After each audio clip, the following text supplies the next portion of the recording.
Welcome to the Banker Lamp. Please enjoy the video. You start by checking compatibility and saving your work.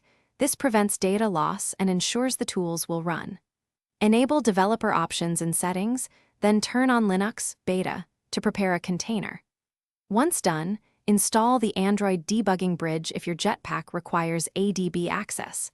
Make sure to keep the Chromebook plugged in and on a stable Wi-Fi because long installations will fail if interrupted. These steps set a reliable environment so the actual Jetpack install will go smoothly and predictably.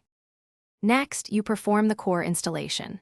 In the Linux terminal, update system packages first because dependencies matter for Jetpack. Then download the Jetpack installer or APK into the appropriate files folder.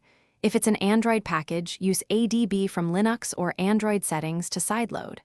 While installing, accept requested permissions and follow prompts to enable services Jetpack needs. Once installed, configure startup options inside the app and enable any experimental features only if you're comfortable with potential instability. Finish by restarting the Chromebook to ensure services initialize correctly.